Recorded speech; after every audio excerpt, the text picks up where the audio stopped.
There has never been a better time than now to come join the Bellisio Foods team. Bellisio has a new contract in place with plenty of awesome perks for their employees. From increased wages, access to the free health clinic, vacation after 6 months, and much more, Bellisio Foods is committed to putting their employees first. For more information or to apply, visit BellisioFoods.com/careers. Take advantage of these great new employee benefits and join the Bellisio team today. Visit BellisioFoods.com/careers to learn more.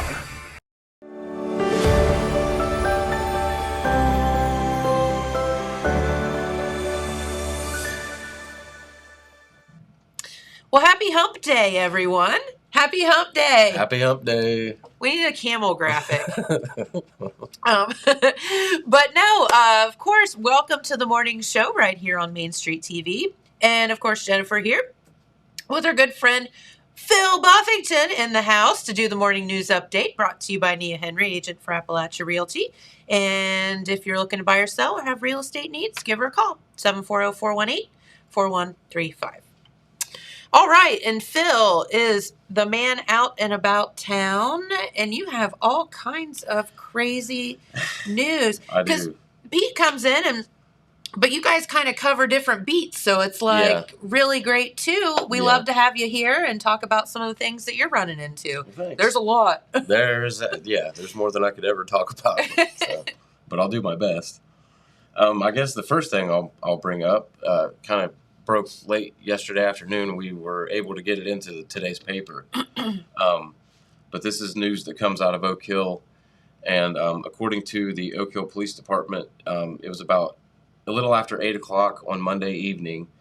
An officer received a report of an unresponsive male located in a vehicle at the McDonald's parking lot in the village of Oak Hill. Oh, no. Jackson County EMS and Madison Jefferson firefighters went to the scene, and upon arrival, they had determined that the male subject was deceased, and that person was identified as 39-year-old Johnny Edwards of Oak Hill. As you can see, as James has put up here, Oak Hill Police Chief David P. Ward has said that no details are being released at this time, including a possible cause of death. So that one is still under investigation by the Oak Hill Police Department, the Jackson County Coroner, and the Jackson County Sheriff's Office. And anyone with any information on this incident is encouraged to contact the Oak Hill Police or the Jackson County Sheriff's Office. And their number, as listed here, is 740-286-6464. Okay. Oh, that's sad. Absolutely, yeah. There have been some rumors going around about that, but we won't divulge any more information until the authorities release it. But it's a sad situation either way. That's terrible to hear. Yeah. We'll go on to some more lighthearted news, I guess.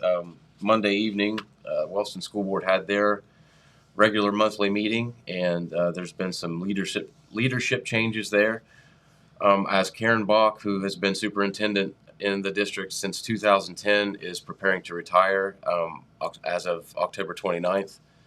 A longtime former administrator who's now retired from the Vinton County Local School District, who's actually a current board member in Vinton County, Mary Ann Hale, was appointed as the interim superintendent, and that will be taking effect October 13th. And she will remain the interim superintendent in Wellston until the end of the 2021-2022 school year. During that same meeting, looking more toward the long term, the board also approved a services agreement with the Ohio School Board Association to conduct a superintendent search.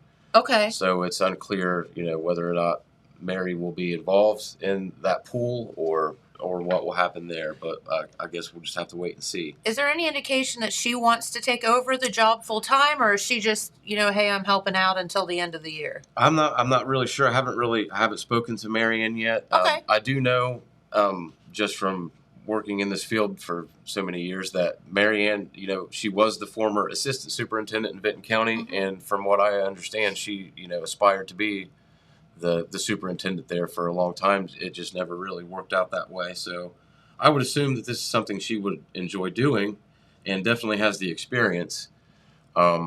And I also want to point out too that there is no conflict of her being on, the Board of Education in Benton County and serving as the interim I was superintendent. gonna ask that too. So she to can see if she has maintain, to resign from one. Or... No, she can maintain both roles, and that's according to Rick Brooks, the current superintendent in Benton County. During that same meeting, also, with the recent promotion of Shane Stevens at Wellston High School, who was a longtime assistant principal there, he was recently promoted to the head principal's position after Megan Sowers tendered her resignation. So that left a vacancy for the assistant principal spot, and the board unanimously decided to hire Dusty Cremines under a 3-year contract, is retroactively effective as of August 1st. Dusty is a 2002 Wellston High School grad who was most recently serving as a government teacher at the high school, and in all she has a total of 13 years with the district. She's also been heavily involved in sports. As you can see in this picture here, she was, for about 10 or 11 years, she was the head coach of the girls' high school golf team. Cool. Unfortunately, now that she is in an administrative role, she can't also serve in a supplemental contract position like that. So she cannot. Huh. So she talked to me on the phone yesterday before we got the story out for the paper. She did say that she has plans to continue to serve as an athletics volunteer, just more than just with golf. So she'll still play a role in the athletics department, which is good. She also had to resign as obviously her teaching position. She was the social studies department chair, the 11th grade level chair, and the youth and government advisor. So she had to tender her resignation for all those positions. Oh my, that's a lot. Yeah. But congratulations to Dusty. I went to school with Dusty. It's good to see somebody from Wellston being able to step up into a position like that. And more news from Wellston. This has been coming for quite a while. This has been discussed as far back as I think last year, maybe even before then. Wellston has been aspiring to adopt housing regulations. It was initially meant to just be for rental properties only. Okay. But over the course of many months and after long discussions, they took an item of legislation from the city of Athens that was about 33 pages or more in length, and they whittled it down a little bit, but mainly just made it tailor fit for Wellston. And this went through all 3 readings through council and was just adopted this past week. And I'll just read what the scope of. Actually, I'm sorry. It was adopted Thursday night, September 2nd. But this is meant, according to the document itself, to protect the public health, safety, and welfare in all residential premises by establishing minimum maintenance standards for all residential premises for basic equipment and facilities for light, ventilation, space heating, and sanitation, for safety from fire, for space, use and location, and for safe and sanitary maintenance of all residential premises. And it is also meant to fix the responsibilities of owners, operators, and occupants of all residential premises, and providing for administration, enforcement, and penalties. And in speaking with Mayor Hudson, he gave me the following statement, which I'll read verbatim. But this hasn't run in the paper yet. This will come out soon. Breaking news. But Mayor Hudson says that these new housing regulations bring the city of Wellston into alignment with the Jackson County Health Department's housing regulations and rules. And he says it will allow them to continue to move towards making the city's neighborhoods all a better place to live. And it also allows their code enforcement department the opportunity to do more than just ensure that the lawns are mowed and taken care of, which is really all that they've been able to do up to this point. And of course, they have the 4 dates every summer where they have to have a mowing done. And if a certain property owner doesn't, then the code department goes out and mows it for them. And then that property owner then gets a bill. If they don't pay the bill, then it's assessed on their property taxes. So this has been an ongoing process to get their code enforcement department bolstered up. So this is a big step in that direction. But he said it allows the city to make sure that people have their basic needs like running water, working sewers, and this is something that was not previously covered by codified ordinances in the city of Wellston. And lastly, he says it helps ensure that landlords maintain their properties, that they are safe, and that people have water service. And he also mentioned the fact that they will have a Wellston Police Department officer working with the current code enforcement director, Ryan Pelletier, which will allow for full-time capacity in the inspection process. This is a very in-depth piece of legislation in this story that I've written to just basically skim the surface of it. I mean, it will be available to view. They always post all of their ordinances and resolutions online at thecityofwellston.org. But there are some fee structures and fines and penalties involved with the violations of these new housing rules. So this isn't necessarily just for landlords and tenants. It's for every house in Wellston. Is that what you're saying? Yeah. I mean, some of these more in-depth. Well, good grief. How bad does a house have to be? Like what? Well, like what are there actually problems to where they had to do this? It seems that way. I mean, I know Wellston, aside from working with the land bank, have taken it upon themselves to go after some of these blighted structures, not just residential, but even commercial properties that were dilapidated and blighted, and are doing their best to get those demolished. I think at the last I knew, they had probably 10 to 11 homes on that list, and this is after they've been doing this for a while. There's one particular section of the code that I highlight in this, and it's called premises conditions and sanitary requirements. And this particular section of the code states that all exterior property areas and premises shall be maintained in a clean, safe, and sanitary condition, free from any accumulation of rubbish or garbage, including broken trash bags, loose garbage, overflowing containers, excessive waste, and it also it's trying to address health hazards or public nuisances that would blight the neighborhood as a whole. So that, of course, involves not only rental properties, which Wellston does have a lot of rental properties, for sure, but this applies to everyone. So you're expected to keep your area clean and safe and free of any health hazards. It gets more in-depth with the rental properties because, there are some landlords in the area that maybe aren't present and aren't necessarily keeping up with their properties the way that they should be. Or don't know what their tenants are doing. Exactly. Yeah. So this allows for a process where if a violation is found and is visible and is even suspected, then they can give notice of said violation, give 24 hours notice that they plan to enter the property. They can do an inspection, and then they can assess whether or not there needs to be a fine administered. And this goes from first offense, second offense, clear up to fourth and fifth offenses. And, the fine increases each time, and the level of misdemeanor that you are, accused of increases as well. But overall, this is just meant to make all the neighborhoods in Wellston a better place to live. And like I said, this legislation went through all three readings. There was plenty of opportunity for anyone to come in and express any concerns that they may have had. But as is usually the case, as has been said in Wellston and in Jackson, it usually doesn't work out that way. These things usually go into effect.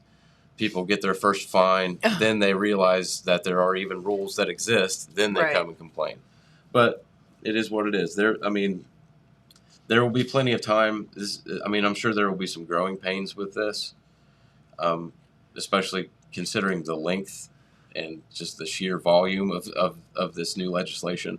They'll have to tweak it along the way, I'm sure, because it's just how things go. Yeah. Like that. And this was drafted by, their law director, Randy Dupree. So, I mean, I'm sure he put a lot of thought into this to tailor fit this for Wellston, taking it from an existing ordinance for the city of Athens. But just a few of the, well, I know one of the things I want to mention that this ordinance addresses. It says that all multifamily and single dwelling units, you have to have fire extinguishers, smoke detectors, carbon monoxide detectors, things like that, just to keep the tenants safe. And I think that that's probably more geared toward the rental properties.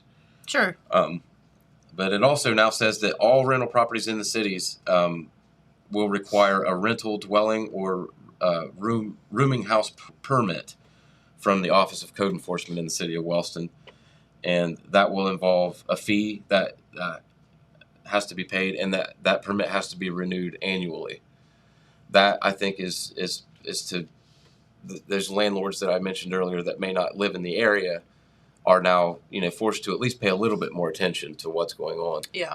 And that notice will actually have to be affixed to the building, and like I said, you have to pay a fee, and it has to be renewed annually. Now, where this ordinance wasn't adopted in emergency fashion, it technically won't take effect until 30 days after it was adopted, which will actually, I think, be October 2nd is when that will take effect. So I'm sure there'll be more on this. That's interesting. Right now, where the city building in Wellston is closed due to COVID precautions, and council meetings are again closed to the public, but you can still make a request by getting a hold of the mayor's office in Wellston or emailing Mindy Berry Eisnagel, who's the administrative assistant there in the city, and requesting time to go speak to council. So no one's shut out. It's just you're not able just to come and sit unless you are specifically addressing a topic. So anybody that would take issue with this will have their opportunity to be heard. So yeah, there's that. There, like I said, will be more on that. As I always have, I have some court news. This has been a trial I have covered from start to finish, and it's been ongoing since last summer when the alleged crime first took place. But this involves a young man formerly of Grove City, now is showing an address in Middleport. But he was recently sentenced in Jackson County Common Pleas Court. It was a pretty interesting situation. He was charged with a first-degree felony count of kidnapping. He was acquitted of that count during his initial sentencing, so he was found not guilty of that.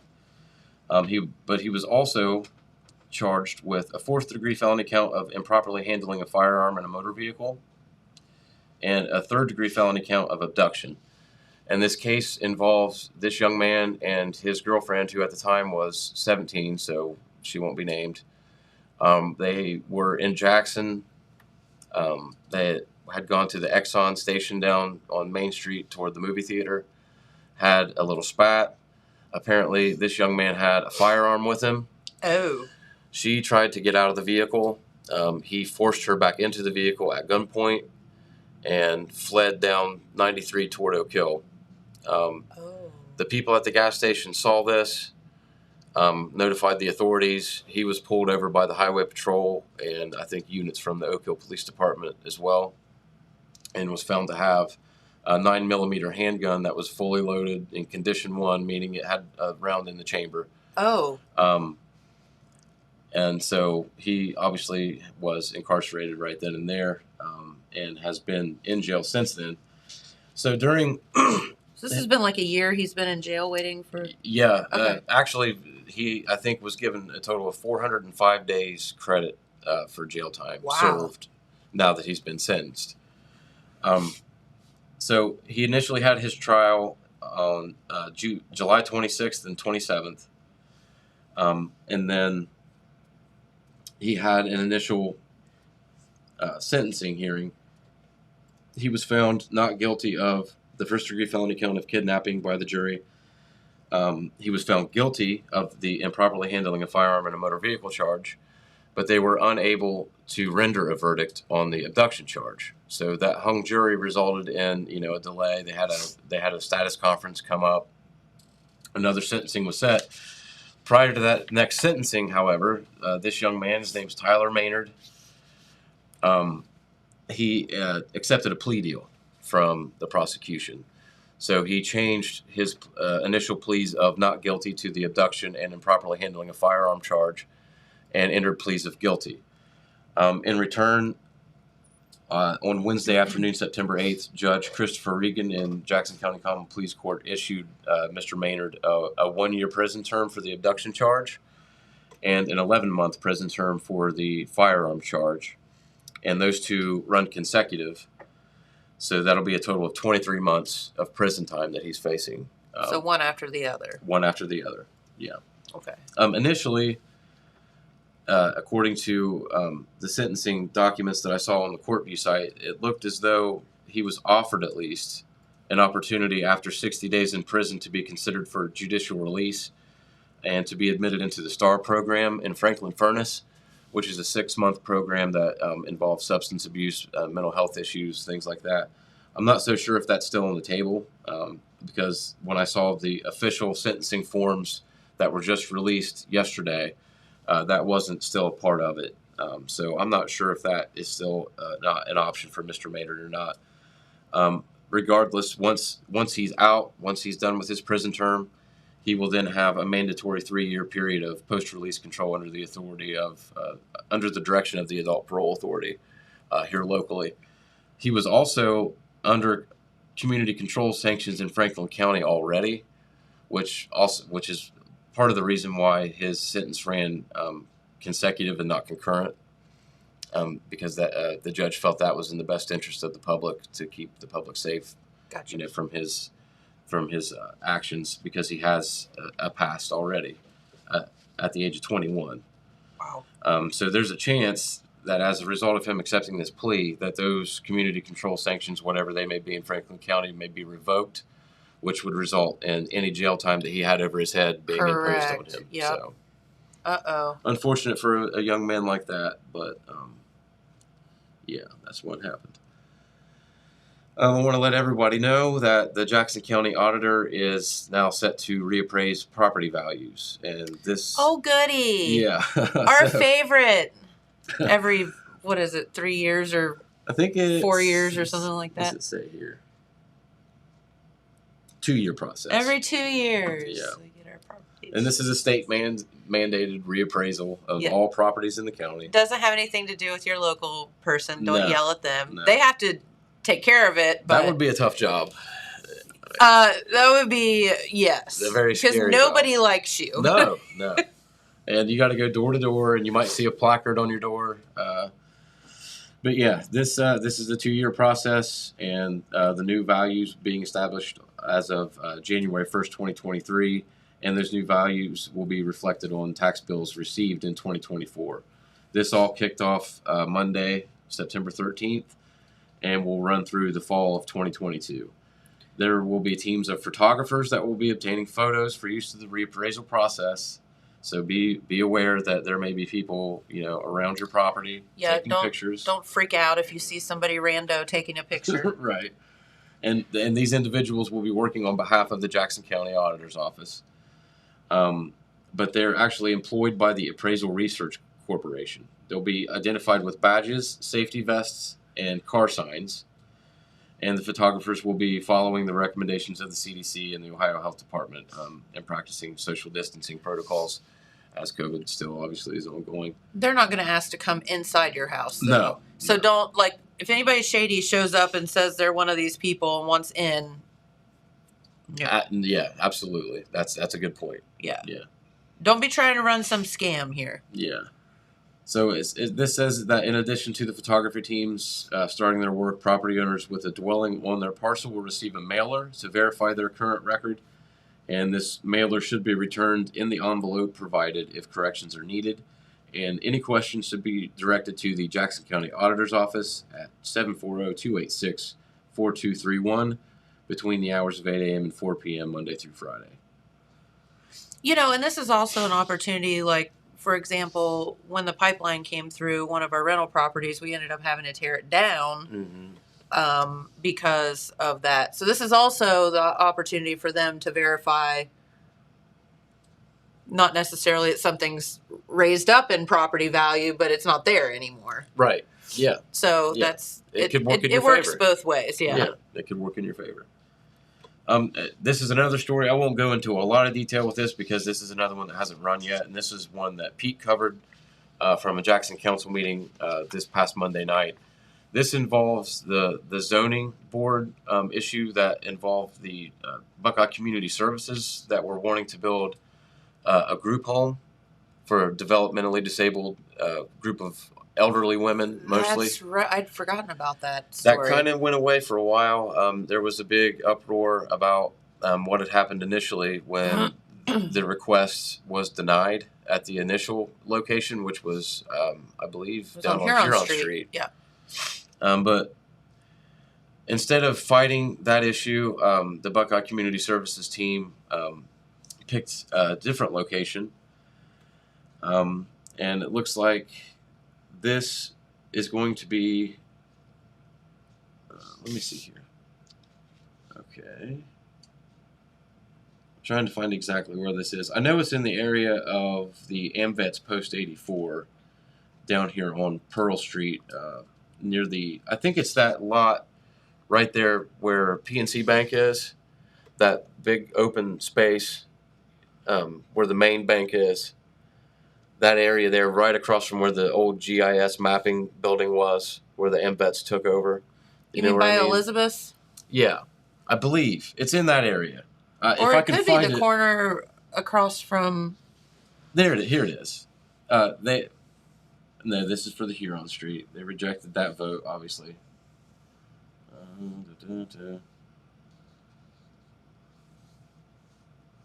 Yeah. I'll bet it's the empty lot where they tore the big old appliance store down, across from the police station. Yeah. Here corner of Pearl and Portsmouth. So the Jackson City Zoning Or I could be wrong. Board of Appeals unanimously approved their new request for both rezoning and a conditional use permit for two parcels located at 265 Pearl Street. Yeah, I'm sure that's it. Those parcels constitute a cleared lot directly behind the Jackson PNC Bank building and adjacent to the Skaggs Law Office building. Oh, no. Okay, that's not it. That's behind. Okay, I know where it is. Sorry about that. I should have. I didn't write this story, so. That's where I think there was an old boarding house there at one point. I think so. And so is where my Uncle Lewis had his insurance office, like 100,000 years ago. We're gonna go with a few years ago. A few years ago. That's our statement. No, I think I know where that is. So, I mean, even with this, there was some opposition aired by one of the AmVets representatives because they were worried about parking. But as Pat Ball pointed out, I mean, this area is a stone's throw away from a residential area anyway. So there's always going to be parking issues in an area of town where there's, residences and businesses coexisting. Sure. But I wanted to get that news out that this has been approved, and it looks like it's full steam ahead for that new group home to be built, which is good news for those women. They deserve a nice place to live just like anybody else. So I hope that's right. That works out. Finally, I guess we'll talk about the COVID numbers. In our paper today, we're talking about the surge really not slowing down at all. Vinton County currently is 4th in per capita cases in the state, and Jackson County is 14th. So unfortunately, the situation here in Southern Ohio still continues to worsen. So COVID's not over? COVID is not over. Believe it or not. Yeah, so the Vinton County Health Department's their latest case statistics for the past week, which was September 6th to the 13th, revealed 69 new COVID-19 cases and 2 new virus-related deaths. The number of active cases actually decreased from 123 on September 6th to 120 on September 13th, while the related hospitalizations dropped from 5 to 3. In Jackson County, the statistics are continuing to go in the wrong direction. As of Monday, September 13th, the health department reported 235 new cases in the 1 week period covering September 6th through the 12th.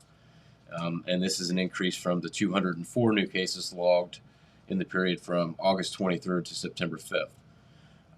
Virus-related deaths in Jackson County increased from 13 to 16 during the past week, and there were also 3 new virus-related deaths in the past week.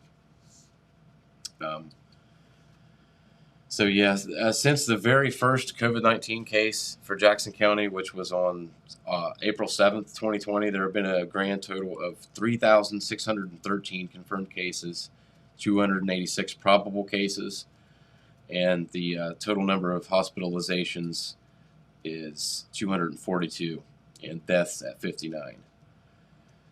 So we are continuing to watch these numbers, especially in the schools. All the school districts in the 2-county area have COVID-19 dashboards available where you can see, in most cases, you can see a breakdown school by school, building by building, how many active cases there are, how many quarantines there are. Of course, this is changing minute by minute. Yeah. I just talked to Superintendent Phil Howard this morning on the phone. He said that he has decided to go ahead and, instead of updating those numbers once a week, which he was, to do that twice a week now at least. Okay. Just because things are changing so quickly. Sure. I know Wellston's numbers were just updated, I think, yesterday. Vinton County's, I think, is being updated almost daily, where they really got some high numbers there for a while. I think they've kind of gotten back down toward the average here with Wellston and Jackson. Oak Hills is a different approach. Theirs is almost broken down by a month-to-month basis. Okay. But according to some information we have in this edition of the Telegram also, they had a remote learning day planned for today, like a dry run. Yes. As did Wellston, to just go ahead and get, reacclimated with something like that in case it would get so bad that they would have to go remote. Yep. And I believe that Superintendent Dr. Shepard stated in that piece that they do have somewhere in the area, I think, of 4 or 5 active cases and a handful of quarantines. But that's not reflected on their dashboard right now. Because they don't update it that often. They don't. Okay. But that resource is available, and they do actually have a school board meeting tonight at 5:30, and that is held at the Oak Hill Middle and High School Library. So anyone with questions, I would advise to attend that meeting. I'm sure that masks will be mandatory. Sure. But yeah, we'll have coverage there tonight in the way of staff writer Trevor Bailey, who's actually going to college at the same time and working here too. So good on him. Bless his heart. He's really putting his nose to the grindstone where he's doing a great job. He is. So we also have this letter that was kind of written from the CEOs of many of our local hospitals. Yeah. That's, basically they all got together. I mean, as competitors, they all got together for the good of our community, and just as they're begging you to get vaccines, to mask up, to do all of these things. So, that was, is it in this edition? Yes. Okay. So that's in this edition of the Telegram, so you can see that. But I was talking to a friend yesterday who has a family member that's working in healthcare right now, and hearing her stories. Yeah. This is not like sensational what they're saying in this letter to the editor. Like, there literally are no beds, and there are no places to put people. They're treating them in hallways and in the waiting rooms. Yeah. It's not good. Yeah. This is not good. So they're just really asking if you would just consider maybe getting those vaccines, doing the right things. I don't know. Sorry, just going to say one thing. I got the finger up. James hates when I do this. Don't mask shame people. We've talked about this before. Yeah. If I want to wear a mask in Kroger, don't give me dirty looks. Like, it should be the other way around. It should, yeah. Like, what is wrong with you people? Yeah. Like, just live your own life, do your own thing, fine. But don't, criticize other people for doing what they want to do. But the facts are that this thing, that this is bad. And I was sent an article by a friend yesterday, and this didn't happen. This didn't happen here locally, but happened down south. She lives down south, and a guy was turned away. He was having a cardiac episode, and he was turned away from 42 different facilities. Like, they were trying to call around to find him a place to go, and he died. Oh my! They could not find him a place to go, and he died of a cardiac issue. That's terrible.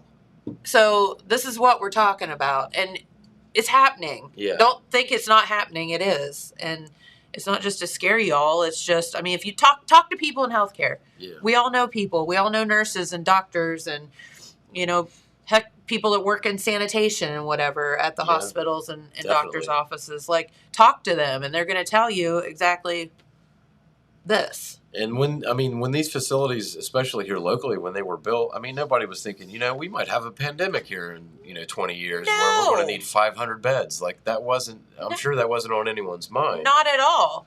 And it's just, it's not what we're set up for. No. Nowhere. No, nowhere. No one was ready for it.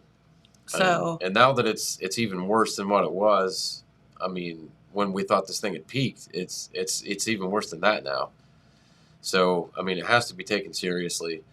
Luckily, I mean, the schools are doing their absolute best to keep the kids safe, because with this new surge with the virus is something brand new in that a lot of younger people are being affected.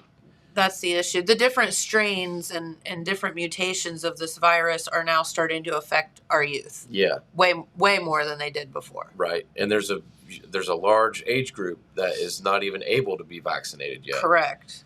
And so, I mean, that has to be taken pretty seriously, because, I mean, the only thing they can do is wear a mask and depend on the adults that are tasked with caring for them, day to day. To do the right thing. But then even then, and like Phil Howard has pointed out in conversations I've had with him, according to a lot of their contact tracing data for the district, a lot of these virus contractions and quarantines are coming outside of the school setting.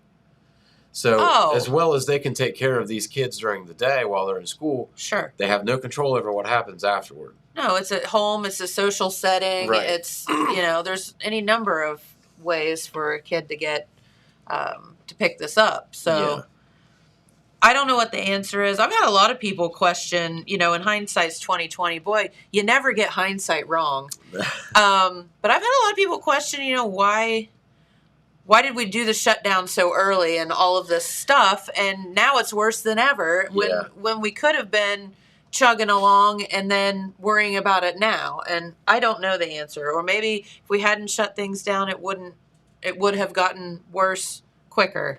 So I don't know what the answer is, but the answer is to be careful and to do the right things and to protect your family and your loved ones and your friends the best you can. And hopefully, as we find our way out of all this eventually, then maybe 100 years from now, if something like this happens again, we'll have a better idea of how to handle the situation. Yep. Yeah. Let's just hope that happens. Because, I mean, we all know financially and whatever, we can't shut things down again. No, it just can't happen. And so, I was talking to the same friend yesterday that was telling me about the nurses and whatever, but she was like, I watched NFL football all weekend. Stands are packed. Yep. So, like, you can't tell me that with people screaming and yelling and all the spit flying everywhere that, these aren't events that are going to spread this kind of stuff. And I don't know. I mean, all you can do is be responsible for yourself and your family at this point. Yeah. And do the right things. So. We just came off of the Hilco Festival. We're getting ready to go into the Apple Festival, and I'll do my service for the health department and parrot what Health Commissioner Aston has said during his last update to the commissioners when asked about this. Mm-hmm. He said he didn't say COVID was over. He did not. Oh, he absolutely interesting. did not.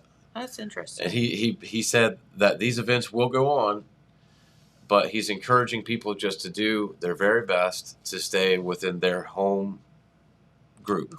Yes. To not intermingle too much with people that you don't live with, to mask up if you feel comfortable doing that. He didn't even say you should. He said if you feel comfortable doing it, do it. He's not the type of person that wants to tell anybody to do anything. Trust me. No. He just wants everybody to be as safe as possible, to enjoy a festival that had to be canceled last year so that we can have it again the year after that and the year after that. But do it as safely as you possibly can. Yeah. And it's really hard by nature, especially the Apple Festival. And, it's a reunion for so many folks. It's so hard to, not run up to those folks and, give them big hugs and whatever. And maybe you're going to do that anyway. And, it's hard to not do that. It is. So it's like the worst possible temptation to try to be responsible. But do the right things. That's what it all comes down to. And that's what his main message was when he gave his last update, was just that this isn't going to involve any state mandates. No one's going to tell us what to do this time. It's just on us to make the right choices. Yep. So it's all about accountability. That's right. So here we are. Well, now that we've gotten on and off our soapbox for like 10 minutes, you and I shouldn't hang out together. We always seem to do this. No, I know you are super duper duper busy and have like meeting after meeting after meeting to attend. So we'll let you get out of here for the day. And we appreciate, though, all your news and all your insight to a lot of different things going on in our area. Happy to do it. I'm always happy to come and talk to you guys and see you guys. Well, of course, you too. We love hanging out. If we could just broadcast some of our conversations off the air. We'll have to put that on HBO. Yeah, something like that. All right. Well, very good. And thank you once again. No problem. All right. Well, let's head on over to our weather forecast. And if James is feeling frisky, we'll have him come back over and we'll chit-chat about this, that, and the other. And then show you a little bit about what is in the telegram coming out today. But today, looking pretty darn good, other than, well, those pesky thunderstorms that kept me up all night long. 90% chance of rain or thunderstorms today. Highs around 79, so that's pretty good. We could use the rain, so I'm not going to complain. Thursday, tomorrow, partly cloudy, highs around 82, those lows around 63.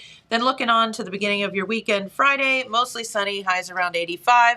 And it looks like mid-80s all weekend long, all the way through as far as we can see Tuesday. And that's for, of course, the Paw Paw Festival and the setup of this year's Jackson Apple Festival. Yeah. So looking like they have some good weather for that. Hopefully it continues on for the rest of the week. Hope so. Next week. So, yeah. So, well, thanks for hanging out with me again today. You're welcome. It's always so fun. So Telegram does come out today. Yeah, new issue of the paper out on newsstands in your mailbox. That's right. Are there still newsstands? Yeah. Okay. There's several, actually. Really? Yeah, well, they're the coin-op boxes, I guess, is what I'm talking about. But we have, I think there's like 30 of them or something like that throughout That's the area. awesome. Yeah. Yeah, very good. So you can definitely pick those up along the way. And again, there's this letter to the editor from the CEOs of the local hospitals and medical facilities and so many other things. Some talk about the Ohio Hill Country Festival. Yeah, there's a lot of pictures from the festival in here. Mm-hmm. There's a lot of this coverage, sports coverage. This is the wrong section.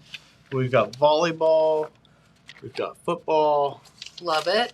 Yeah, I mean, there's a lot. And there's even more photos from the Hill Country Festival, soccer, more volleyball. I think that's bowling. Yeah.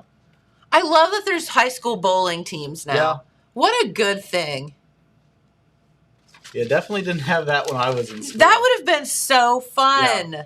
Wellston Car Show. I mean, there's a lot in there. So there you go. And, of course, unfortunately, the dreaded Rona updates as well. News about COVID. Stories about the 9/11 tributes that happened over the weekend. There's an ad here for the Jackson County Roots concerts, which we're going to have several guests from next week. Yeah, next week. So that'll be exciting. Yes. Yeah. Super excited about that. We're also going to have some Apple Festival royalty here in the house. Yep. And maybe a visit this week from the Grand Marshal. Yeah. Randy Heath is going to call in on Friday, I think. Yeah. It's always fun talking to him. Yeah. The good thing about Randy is I think he blabs more than we do. So I know. He needs his own talk show. He does. Now that he's like retired and stuff. I can't believe he's not doing this. I guess I've sat in on a few Zoom meetings that he was involved in. Maybe that's probably his showcase now. Yeah. I love it. So fairs and festivals are in full swing right now. You know, we just came off the Ohio Hill Country Festival, and then we go, Pawpaw Festival's this weekend. We have the Apple Festival next week. Then we have like the Beaver Oktoberfest and so many other festivals coming up. So what's your favorite thing to do at one of these festivals? What do you like to do? Because they're all different. Yeah. I mean, I'm definitely the kind of person that goes and gets food and then goes home.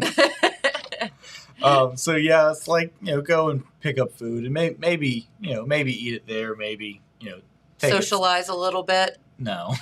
No? Maybe a little bit. You're being COVID safe?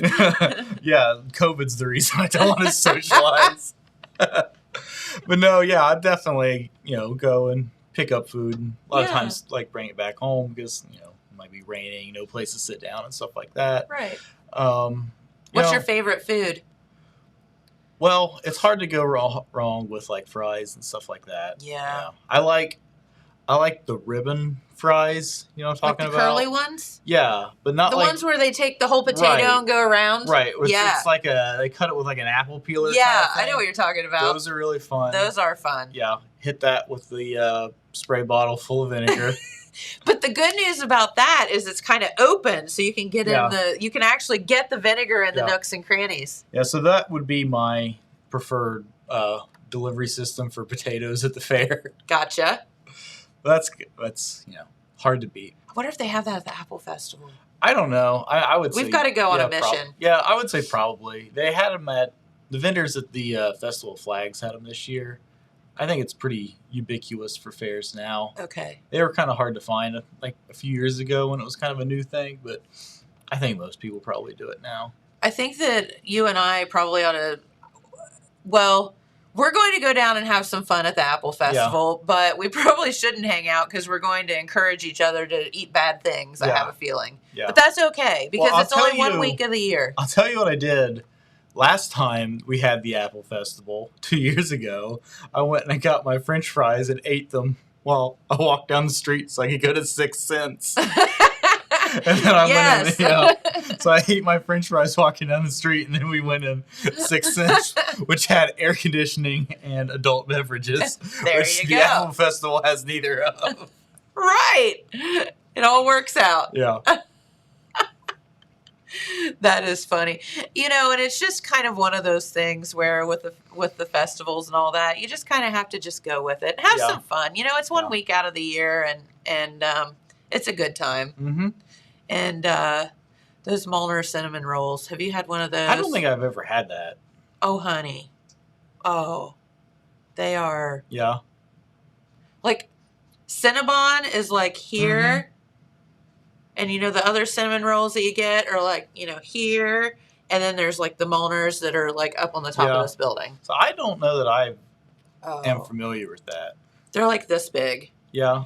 And they put like this glaze on it, and then they have like pecans they put on it if you want. And oh my Lord, yeah, good stuff. So good. Yeah.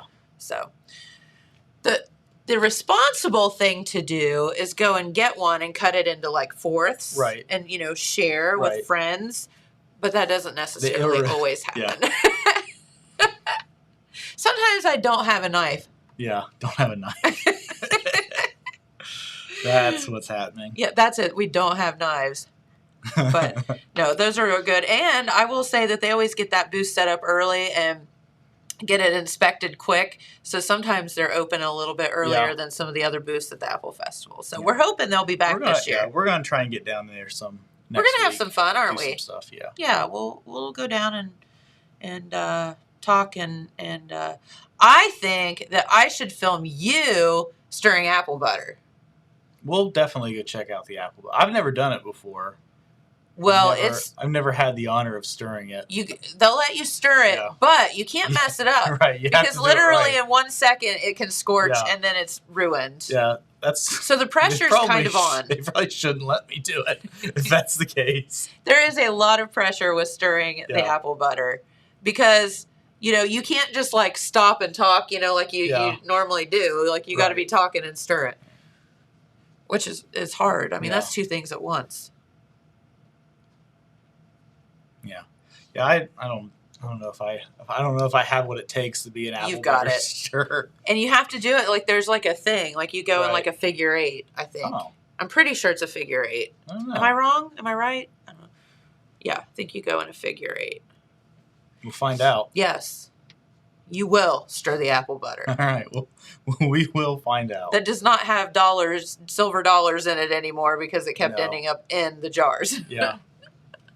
I don't know. That seems like a lucky thing. I mean, I would be happy if I found money in my apple butter, but FDA has different.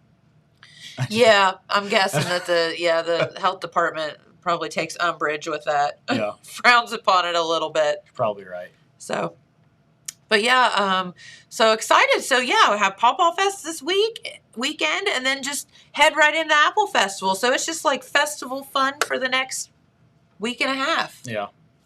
Yep. Good. I think our goal for next week should be to try to get an interview with the Jimmy Buffett tribute band guys. Listen, if it can be done, it will be done. We need to track them down because those guys have to have some stories. I would have to think so. We will see if they have what it takes. That's a Jimmy Buffett reference. It's over my head. To be. It's not. Okay. To be the Parrots of the Caribbean. The Parrots of the Caribbean. Whether they're worthy or not. Yeah. Oh my gosh. So is there anything else going on that you wanted to mention while you were here? It's kind of sad. Yeah. I feel like it's worth mentioning that we lost the comedian Norm Macdonald yesterday. We did at a very young age. 60, I think. He's had cancer for 10 years and didn't tell anybody. He didn't tell. He was battling that very secretively. One of the funniest people ever. If you're old enough to remember the O.J. Simpson trial, you're old enough to remember Norm Macdonald relentlessly making jokes about O.J. Simpson on Saturday Night Live. Like, he found a way to make every joke an O.J. Simpson joke. It was so bad. And, they were talking about that this morning and talking about the fact that, like, he literally said, "Congratulations, murder is now legal in California." Yeah, he's like, the O.J. Simpson verdict came in today, and turns out murder is legal in California. But, yeah, they were talking about that, and he was saying how much trouble he got in from the writers and stuff and the producers because he would just make up his own jokes and just spew them out, and then they would be so mad at him, and he didn't care. I saw this one clip was going around online yesterday. It was so funny. This must have been back in like 2010 or something like that, when like YouTube was first becoming a big thing. Yeah. And they had this like YouTube awards show with like a big red carpet and everything. Okay. And the hosts were these two like hipster millennial types. And for whatever reason, some producers thought the perfect third co-host for these two like hipster millennials was Norm Macdonald. And it's all this like hipster like millennial stuff. And then Norm's right in the middle of all of it. And he's like wearing sweatpants. Looks like he just got out of bed for this. And he's just derailing. I was going to say, he's just letting him have it. He's just derailing the entire show. Every time the girl that's like the main host starts to read the like teleprompter, he just completely interrupts her and goes off on like a whole other tangent. Like there just had to be some producer that just wanted to sabotage this. I love that's hilarious. And then they bring in the Lonely Island. Are you familiar with them? No. So they're the group on set that did the funny rap videos on Saturday Night Live. Okay. And the 2010s. It's Andy Samberg, who's probably best known for the TV show Brooklyn Nine-Nine. Yeah. So anyway, they're guests on there, and the girl's like, "Ladies and gentlemen, the Lonely Island," and Norm's like, "I call him Samberg and the two other guys." That's awesome. It was so funny. He's just derailing everything. It's so funny. You know what he just said? I saw some clips of an interview, and he just was like, I don't know, so humble. Yeah. He was just like, the only thing I got is I can tell jokes. Yeah. I have nothing else. I'm not smart. I'm not he went through this whole thing. But he was smart. But you are smart. He was obviously so smart. He was the guy that made all the other comics laugh. Correct. Right? And you have to be brilliant to be able to spew out that stuff. And it's everything, especially when he's doing the things like that YouTube thing where he's just making it so awkward for everybody around him. It's just it's him winking at the people that get why he's so funny. Exactly. Right. It's Yep. it's lost on so many people, but if you get how funny this is. Well, because most people would think he was just being a jerk. Right.